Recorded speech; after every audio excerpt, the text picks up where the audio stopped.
बोलो सतगुरुदेव भगवान की जय। मेरे प्रिय आत्मनो, आप सबके हृदय में बैठे उस परमात्मा को मेरा कोटि कोटि प्रणाम। सतगुरु दाता तेरी जय हो। तो इस वीडियो में मैं जो पीछे मैंने वीडियो बनाई है उसमें जो थोड़ा थोड़ा छूट गया उनको मैं इस वीडियो में पूरा करूंगी, फिर आगे दूसरी वीडियो बनाऊंगी। पहले तो जो देवकी की 8वीं संतान थी, 8वां पुत्र बताया था ना आकाशवाणी में कंस को, क्या 8वां पुत्र तेरी मृत्यु का कारण होगा। पुत्री तो नहीं बताई थी, वो तो जहां परमात्मा प्रकट होंगे, जिसके अंदर प्रकट होंगे तो शक्ति भी प्रकट होगी। तो योग माया उसकी क्या थी? शक्ति। अच्छा, 8वां पुत्र पैदा होते हुए तो नहीं दिखाया, जैसे 6 पुत्रों को कंस ने मारा और 7वां पुत्र दिखाया फिर सीधा कृष्ण को, जबकि अवतार के रूप में 8वां पुत्र होना था। तो बलराम का जन्म तो नहीं दिखाया। और जब वसुदेव बलराम को ले जा रहे थे तो उसके पीछे जो शेष नाग था उसको दिखाया, साथ साथ जा रहा था वो। तो ये 7वां पुत्र जो है शेषनाग बलराम था, क्योंकि कृष्ण छोटे थे और बलराम बड़ा था ना, तो 7वां पुत्र ये बलराम था और 8वां पुत्र कृष्ण। तभी तो दोनों को साथ साथ दिखाते हैं वो। तो बलराम बड़ा भाई होता है और छोटा कृष्ण। तो 8वां पुत्र कृष्ण था और 7वां बलराम। क्योंकि 7 चक्रों को पार करने के बाद ही 8वां पुत्र परमात्मा प्रकट होते हैं। ये 7 चक्र हैं, 6 को बंदी, 6 को मिटा दिया। जब तक 6 चक्रों को पार करेगा तो वासना और मन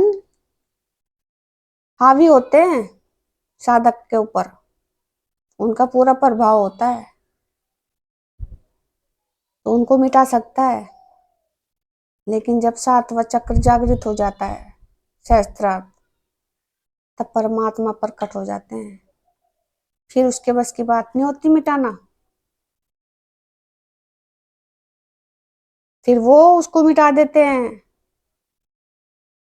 मन को भी, वासना को भी, दूषित इंद्रियों को भी, सब मिटाते चले जाते हैं। फिर धीरे धीरे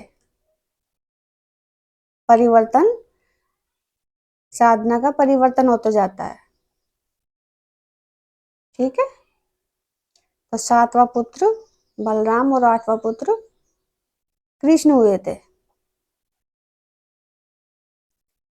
ये आगे भी मैं कहानी दिखा के आपको बताऊंगी, बाद में थोड़ा थोड़ा सब बताऊंगी।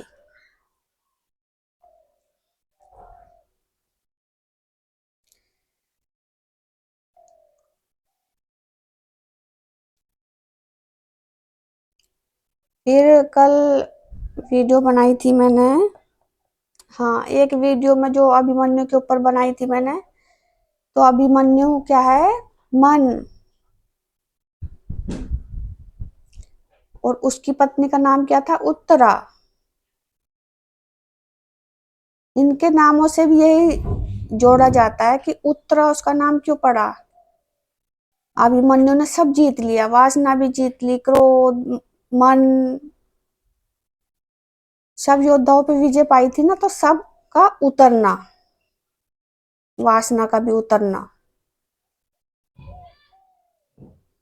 उत्तरा नाम उसको इसलिए दिया गया। लेकिन अभिमन्यु अधूरी थी ना, अधूरा ज्ञान था अभिमन्यु को। घुसने का ज्ञान था लेकिन निकलने का ज्ञान नहीं था। इसलिए अभिमन्यु का पुत्र क्या होता है? परीक्षित। जो अधूरे ज्ञान से पैदा होगा परीक्षित, तो वो भी, उसको भी वासना ने डसा, दक्षक नाग ने डसा था ना उसको, तो दक्षक नाग जो है काल का रूप ही तो है, तभी तो कलयुग पसरा था ये। उसके बाद कलयुग का पसारा, उसी से उसके आगे की कहानी, कलयुग स्टार्ट हो गया था। तो ये उस कड़ी की बची हुई बात है।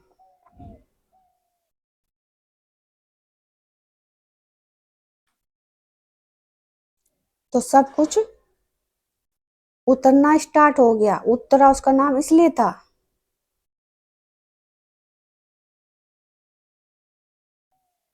लेकिन अभी पूरी तरह उतरा नहीं, क्योंकि उसे उसको अधूरा ज्ञान था ना।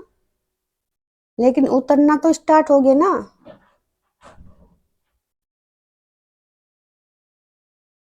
युद्ध तो उसने किया। तो कल वीडियो बनाई थी मैंने,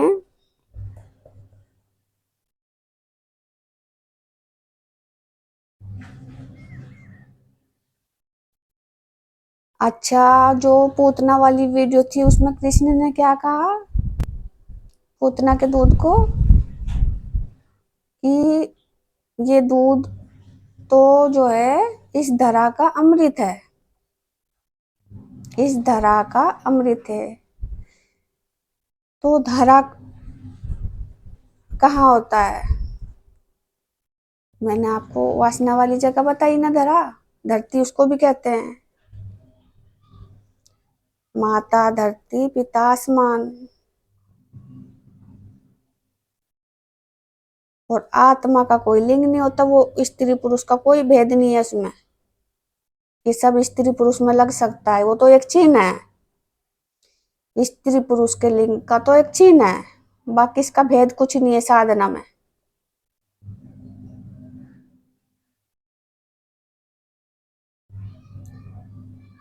तो पाताल लोक में वो होता है, धरती के नीचे तो पाताल को कहा जाता है ना, प्रकृति में भी धरती के नीचे पाताल, पाताल लोक। पाताल लोक में सांप नहीं रहते, सांप का बिल कहाँ होता है? धरती के नीचे। तो वही धरा है, धरा का अमृत।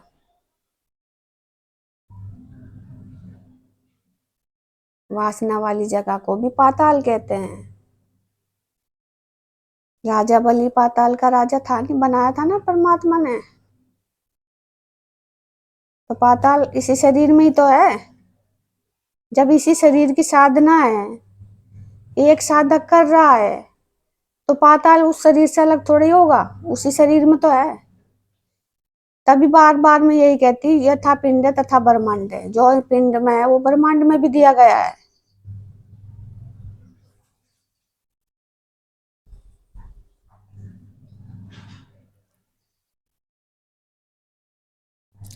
तो जैसे जरासंध का वध हुआ, सबसे पहले वध किसका होता है? शिशुपाल का। वो कहानी मैं बाद में बताऊंगी, जहां से मुझे याद आता जाएगा मैं बताती जाऊंगी। शिशुपाल के बारे में भी बताऊंगी आपको।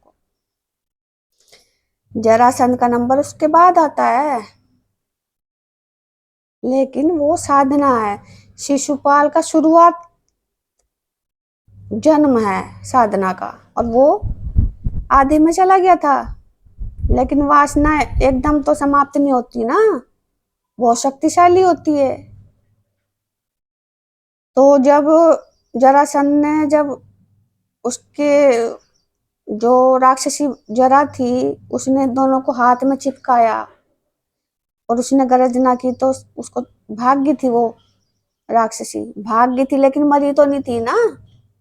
तो उसमें राक्षसी गुण था, यानी कि वासना थी। अब उसको भी तो समाप्त होना है, धीरे धीरे यही तो परिवर्तन दिखाते हैं उसमें। तो उसके पुत्र को सहदेव बना देते हैं, और भीम होता है वहां। और अर्जुन कौन है? इंद्र का पुत्र अर्जुन। इंद्रियां, यानी कि वासना में भी तो हमारी इंद्रियां हैं। और भीम वायु पुत्र। तो सबका योग होता है, और कृष्ण उसके साथ थे, यानी कि एक ही साधक के अंदर है सब। तो जो सहदेव बताते हैं उसके जरासंध के पुत्र को, वो जरासंध का पुत्र इसलिए था कि जरासंध ने भी तो साधना की, साधना का स्तर है वो भी, इसलिए उसके पुत्र सहदेव बना। उसके सहयोग से ही, उसके सांसों से ही तो परिवर्तन हुआ उसका। ये उद्धार है, उद्धार।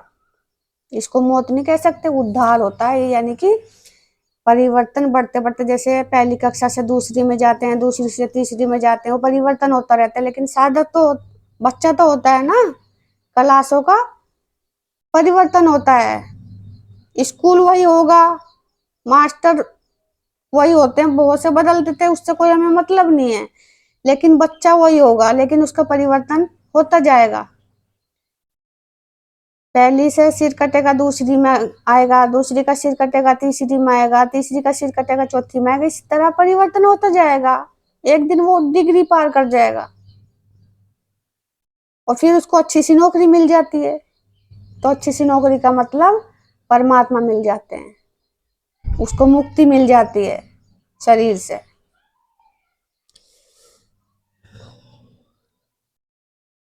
और जरासंध ने यह भी कहा था कि मैंने ब्राह्मणों का आदर करता था वो, क्योंकि ब्राह्मण जो ब्राह्मण श्रेणी में चले जाते हैं तो उसे राक्षसों से कोई भय नहीं होता, उसे वासना का कोई भय नहीं होता, कोई उसका कोई कुछ नहीं बिगाड़ सकता। जब तक क्षत्रिय श्रेणी होती है तब तक ये सब परेशान करते हैं।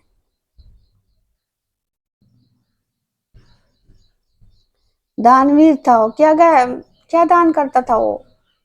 गो माने इंद्रियां, ब्राह्मणों को दान करता था वो। ब्राह्मणों का हमेशा सम्मान करता था वो। फिर कहता है कि मैंने तो तुम तीनों को कोई हानि नहीं पहुंचाई, क्योंकि ब्राह्मण रूप में आए थे ना वो कहता है कि मैंने तो तुम्हें कोई तीनों को कोई हानि नहीं पहुंचाई। तो वासना जो है ब्राह्मणों को हानि नहीं पहुंचा सकती, ब्राह्मणों की वासना तो शुद्ध हो जाती है, श्वेत घोड़ा बन जाता है उनका।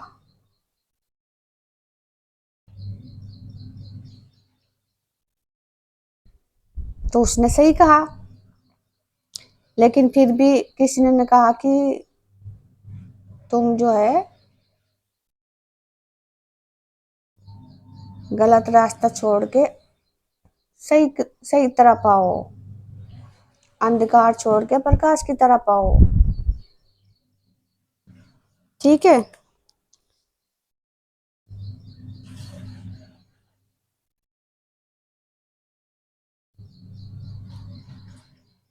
तो ये तो थी उसकी जरासंध की कहानी। तो जो उसको चीर के फेंकते हैं वो पहले दो टुकड़े करते हैं, क्योंकि दो उसको दिखा रखा ना पहले कि उस दो से ही वो एक बना था। तो बाद में राक्षसी गुण आया था उसमें, तो वो दो को पहले अलग करते हैं, तो फिर वो अलग होता नहीं है, क्योंकि तीसरा गुण अभी जिंदा है ना। उसकी जो माँ जरा थी वो तो जिंदा थी, इसलिए वो मरता नहीं है। तब उसे विपरीत ऐसे कहकर विपरीत फेंकने को कहता है वो। तो विपरीत का मतलब है नीचे की बजाय ऊपर चढ़ाओ अपनी वासना को, अपने वीर्य को, सूर्य को नीचे के बजाय ऊपर चढ़ा दो। तो ये विपरीत फेंकने का इशारा है। ठीक है। ये अब इस वीडियो में तो इतना ही। ये उनका सुधार है, थोड़ा आपको समझ में ना आया हो, ये उनका सुधार है।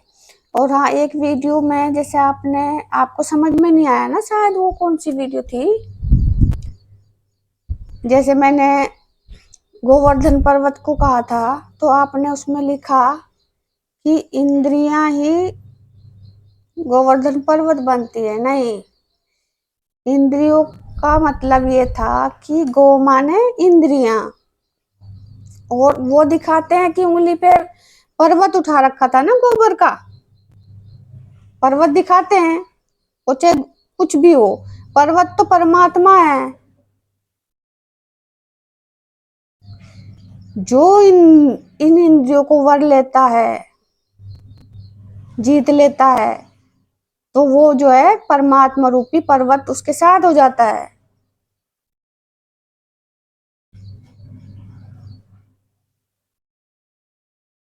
उस पर्वत का ये मतलब था, इन इंद्रियों को जीतने के बाद ही परमात्मा रूपी पर्वत के नीचे साधक आ जाता है। और सारी जो ये दिखाते हैं ना गोकुल में, जो जितने भी पर्वत के नीचे आए, वो हमारी सब इंद्रियां थी सुधरी हुई। तो वो आश्रय किसका लेती है? परमात्मा का।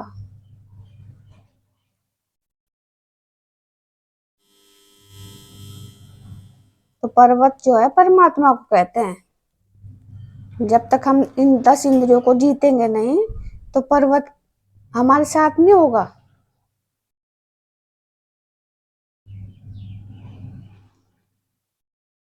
हनुमान जी भी तो संजीवनी के साथ साथ पर्वत उठा के लाए थे ना।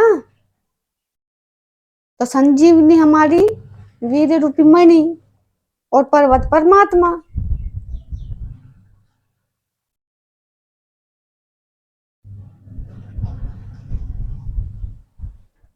तो इसका ये मतलब है।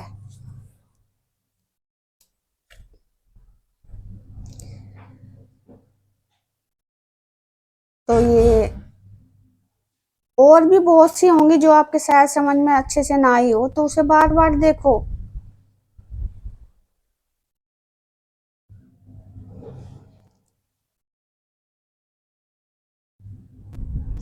और एक वीडियो में क्या बहुत में मैंने देखा भी है, जैसे लिखने में भी आप थोड़ा, मैं तो खैर बोलने में गलती करती हूँ, लेकिन आप भी गलती करते हो लिखने में। मैंने कहा था, एक वीडियो मैंने सुनी थी वो, कि तांत्रिकों की मृत्यु ऐसी होती कि उन्हें देख के रूह कांप जाएगी,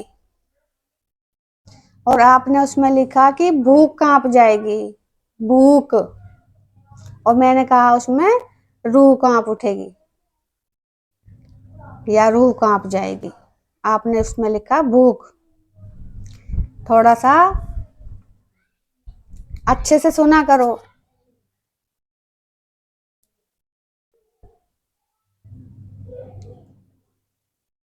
चलो कोई बात नहीं। तो इस वीडियो में इतना ही।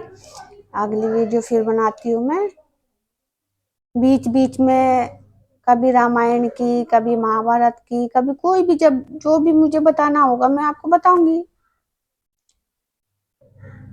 जब तक आपका मन पूरी तरह से ये मान ना ले कि ये सब काल्पनिक कहानियां हैं, सब काल्पनिक है।